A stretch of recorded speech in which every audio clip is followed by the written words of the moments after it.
1973년 10월 중동 지역에서 대규모 무력 충돌이 발생했습니다. 이집트와 시리아의 기습으로 시작된 이스라엘과의 전쟁에 미국이 개입하자 아랍 산유국들은 석유 수출 중단이라는 강력한 보복 카드를 꺼냈습니다. 불과 몇 주 만에 국제 유가는 4배 가까이 폭등했고 일본 기업들은 대대적인 감산에 돌입했으며 유럽 각국은 주말 자동차 운행 금지령까지 선포했습니다. 미국 주유소 앞은 기름을 넣으려는 차들로 인산인해를 이뤘고 세계 경제는 유례없는 공포 속에 얼어붙었습니다. 하지만 이러한 대혼란 속에서도 한국의 경제 관료들은 소리 없이 실리를 따지고 있었습니다. 모두가 패닉에 빠졌을 때 그들은 철저하게 득실을 계산했습니다. 그리고 그 계산 끝에 내린 결정은 향후 반세기 동안 대한민국 경제의 명운을 결정짓는 이정표가 되었습니다. 사실 미국에는 세계 최고 품질을 자랑하는 원유가 있습니다. 텍사스의 깊은 셰일 지층에서 뿜어져 나오는 이 기름은 가볍고 투명하며 황성분도 거의 포함되어 있지 않습니다. 정제가 쉽고 고급 연료도 대량으로 얻을 수 있죠. 객관적인 지표에서 압도적으로 우수합니다. 그런데 한국은 이 길을 택하지 않았습니다. 지금 이 순간에도 우리나라는 수입 원유의 약 70%를 중동에 의존하고 있습니다. 끈적이고 무거운 데다 황함유량까지 높은 저급유를 왜 수십 년째 고집하고 있는 걸까요? 이 질문에 답을 찾는 과정에서 한국 경제의 작동 원리를 전혀 새로운 시각으로 마주하게 될 것입니다. 아울러 그 치밀했던 전략이 현재 얼마나 큰 위기에 봉착했는지도요. 혹시 원유에도 등급이 있다는 사실을 아십니까? 우리가 흔히 기름이라 칭하는 원유는 산지에 따라 수십 종류로 나뉘며 그 품질 또한 천차만별입니다. 등급을 나누는 핵심 기준은 두 가지입니다. 첫째는 가벼운 정도, 둘째는 황성분의 함유량입니다. 이 조건에서 최상위권을 차지하는 것이 바로 미국 텍사스산 중질유인 WTI입니다. API 비중 39에서 41 사이, 황함량은 고작 0.2%대에 불과합니다. 이는 원유를 뽑아 정제 공정에 넣자마자 북해의 브렌트유 역시 비슷한 등급으로 분류되어 세계 원유 시장의 기준 가격 역할을 합니다. 명품 원유인 셈이죠. 반면 사우디아라비아의 아랍, 헤비나 이라크, 쿠웨이트산 원유는 성격이 완전히 다릅니다. API 비중이 28에서 30 수준으로 낮고 황함량은 3% 안팎에 달합니다. 매우 무겁고 끈적끈적한 성질 때문에 송유관 이동 시 열을 가해야 하는 경우도 발생합니다. 정제 후 불순물도 많이 남습니다. 단순한 품질 비교로는 확실히 열세에 있습니다. 하지만 한국석유공사의 2026년 공표 자료를 살펴보면 2025년 기준 한국의 중동산 원유 수입 비중은 약 69%에 육박합니다. 3년 연속 70% 선을 유지하고 있는 것이죠. 미국산 비중은 같은 기간 16%까지 상승했지만 여전히 중동의 영향력이 압도적입니다. 미국이 원유 수출을 전면 허용한 2015년 이전에는 미국산 수입이 사실상 전무했으니 이 16%라는 수치조차 최근에야 나타난 변화입니다. 수치만 보면 의아할 수밖에 없습니다. 더 우수한 원유를 살 수 있음에도 왜 중동을 고수하는 걸까요? 이 질문에는 두 가지 층위의 해답이 존재합니다. 첫 번째는 지리적 요인이고 두 번째는 공장 내부 설비의 문제입니다. 하나씩 살펴보죠. 먼저 세계 지도를 펼쳐보겠습니다. 텍사스 연안에서 출발한 초대형 유조선이 파나마 운하를 지나 태평양을 건너 부산에 오려면 빨라도 50일, 길면 60일 이상이 소요됩니다. 하지만 이 경로에는 치명적인 변수가 있습니다. 바로 파나마 운하입니다.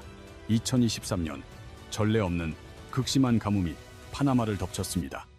운하 수위가 급감하면서 통과 가능한 선박수가 절반 가까이 줄어들었죠. 결국 미국발 원유선들은 아프리카 남단의 희망봉을 돌아와야 했고 항해 기간은 평소보다 20일 이상 늘어났습니다. 기후변화 한 번에 에너지 공급망이 휘청인 셈입니다. 그렇다면 페르시아만의 노선은 어떨까요? 호르무즈 해협을 빠져나와 인도양과 말라카 해협을 통과해 부산항에 닿는 데는 25일에서 30일이면 충분합니다. 복잡한 운하도 기상 변수의 제약도 거의 없습니다. 항해 기간이 최대 2배까지 차이 나는 것이죠. 이 시간의 차이가 왜 중요한지 수치로 계산해 보겠습니다. 업계에서 VLCC라 부르는 30만 톤급 초대형 유조선 한 척의 하루 운항 비용은 약 5만 달러 수준입니다. 텍사스와 중동에서 각각 출발한 배이 운임 차이만 해도 한 항차당 150만 달러가 넘습니다. 여기에 원유 대금에 대한 금융이자까지 붙게 됩니다. 유조선 한 척에 실린 220만 배럴의 원유 가치는 배럴당 80달러로 환산했을 때 약 1억 7,600만 달러에 달합니다. 이 막대한 자산이 한 달이나 더 바다 위에 묶여 있다면 연 5% 금리를 적용하면 이자로만 약 70만 달러의 비용이 추가로 발생합니다. 여기에 운임 차이까지 고려하면 항차당 중동 노선에서만 200만 달러 이상의 비용을 절감할 수 있는 셈입니다. 더 본질적인 문제는 물리적 인프라의 한계입니다. 텍사스 걸프, 연안의 항구들은 수심이 얕아 기름을 가득 채운 초대형 유조선 VLCC이 직접 정박하기 어렵습니다. 2019년 루이지애나 인근 해상에 수출 전용 터미널이 완공되었으나 기존 물류 기반 시설의 규모와는 아직 비교 대상이 아닙니다. 반면 사우디의 라스타누라 터미널은 기획 단계부터 초대형 선박을 위해 설계되었습니다. 하루 최대 600만 배럴 이상의 원유를 선적할 수 있을 뿐 아니라 수십 척의 유조선이 동시에 접안 가능한 규모를 자랑합니다. 한 번에 많이 그리고 빠르게 실을수록 선박 한 척당 단가는 낮아지게 됩니다.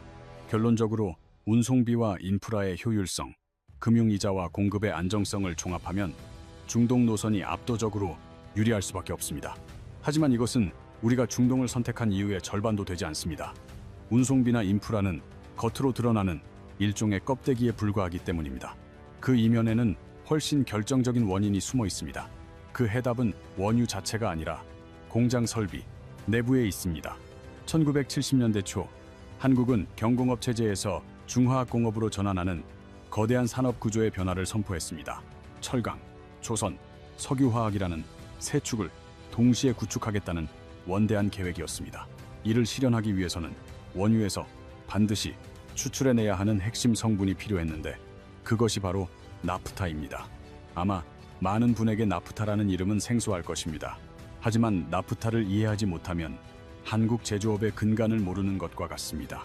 나프타는 원유 정제 과정에서 발생하는 중간 단계의 물질입니다. 그 자체로도 연료로 쓰이지만 진정한 가치는 이를 다시 분해하는 공정에서 나타납니다.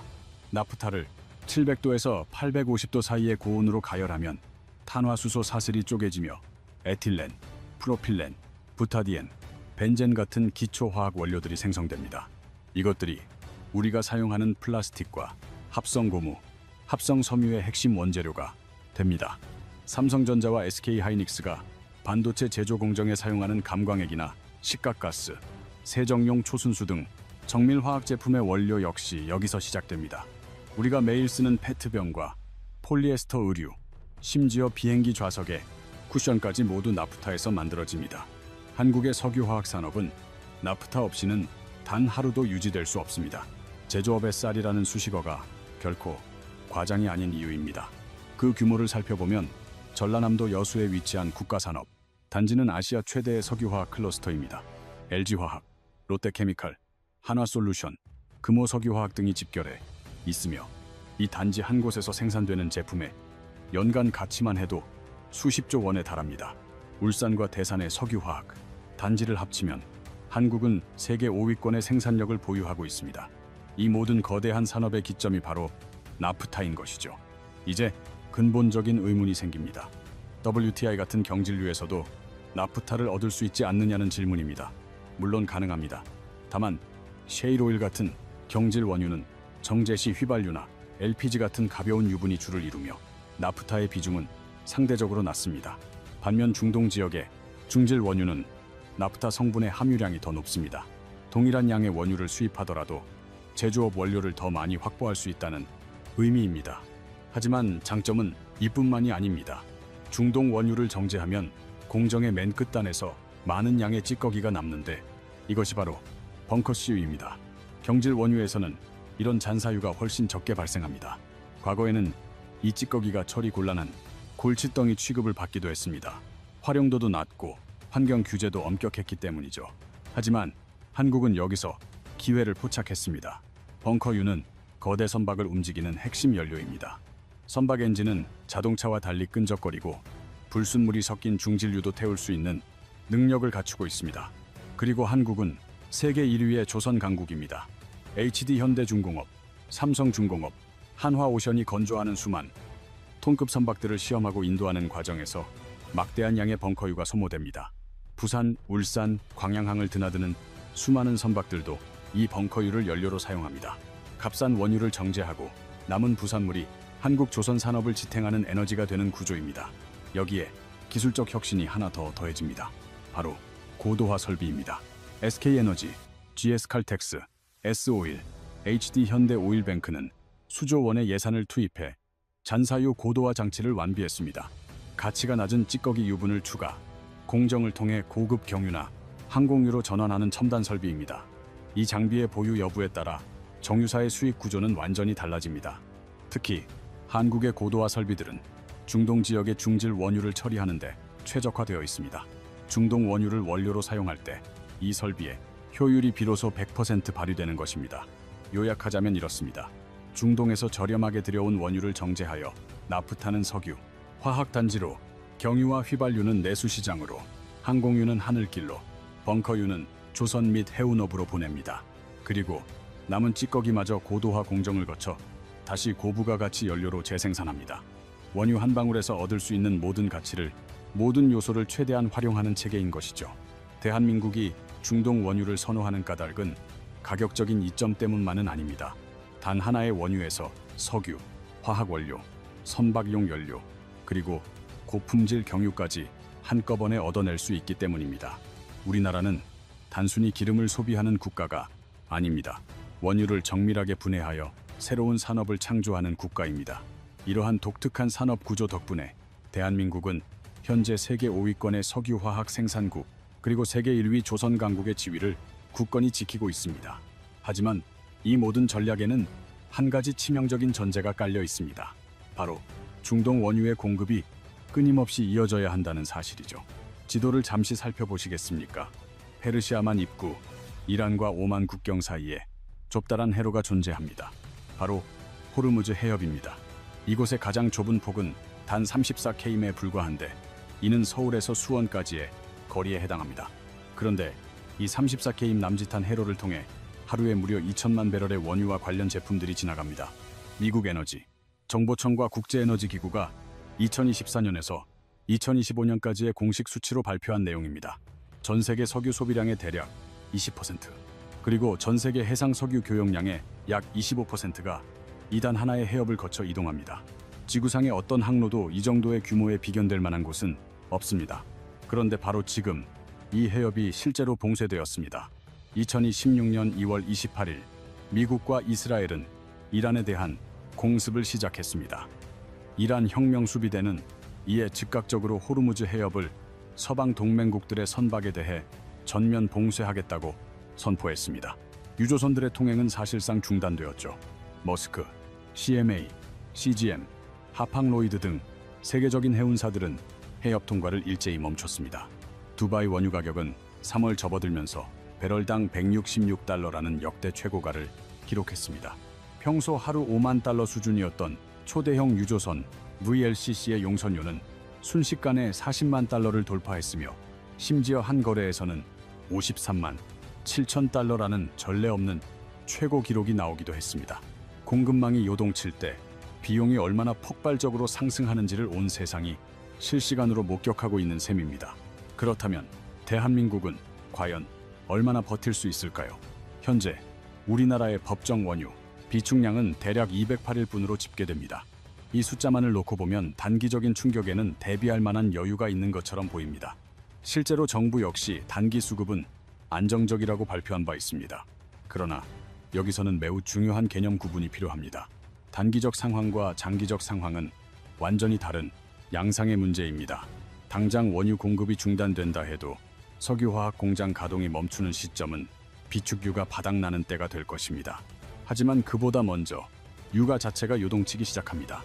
두바이유 기준 가격이 폭등할 경우 국내 정유사들이 기존에 맺었던 원가 계약 구조는 즉각적으로 악화될 수밖에 없습니다.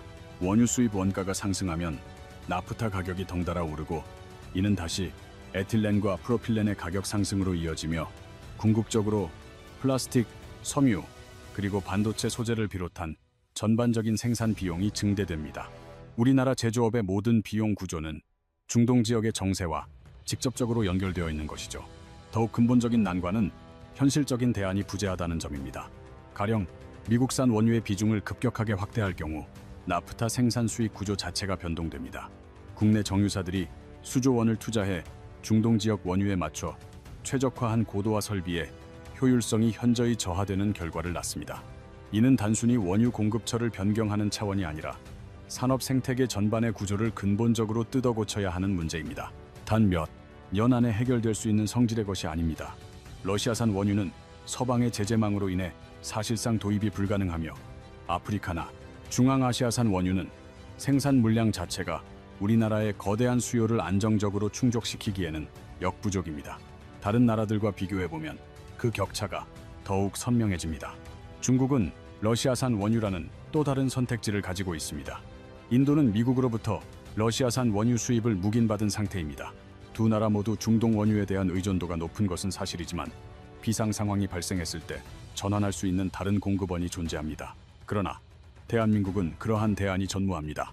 지난 수십 년간 효율성 극대화를 목표로 대한민국이 구축해온 이 정교한 산업 구조는 동시에 한국을 특정 공급망에 가장 깊숙이 종속시키는 족쇄가 되어버렸습니다.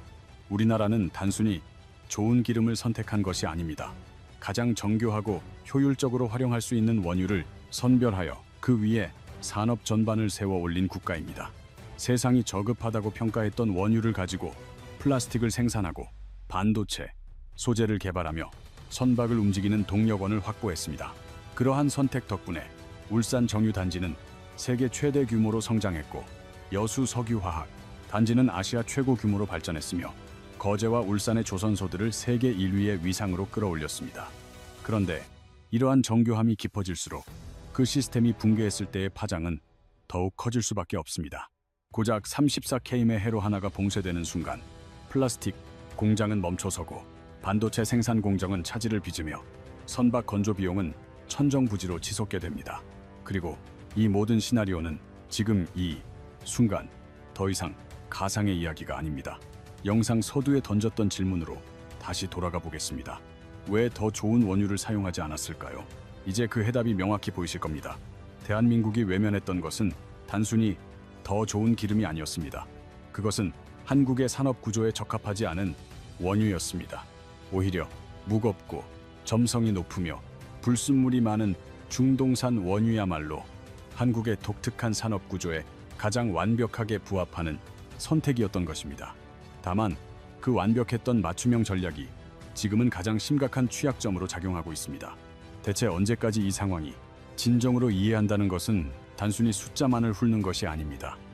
그 숫자들 사이에 숨겨진 복잡한 연결고리를 파악하는 것이죠. 단 몇 달러 상승이라는 짧은 소식 뒤에는 이미 우리나라 경제 전반에 걸쳐 거대한 연쇄 효과가 시작되었음을 의미합니다. 이러한 핵심 연결점을 만약 오늘 처음 인지하셨다면 저희 채널이 앞으로 들려드릴 이야기에 많은 기대를 부탁드립니다.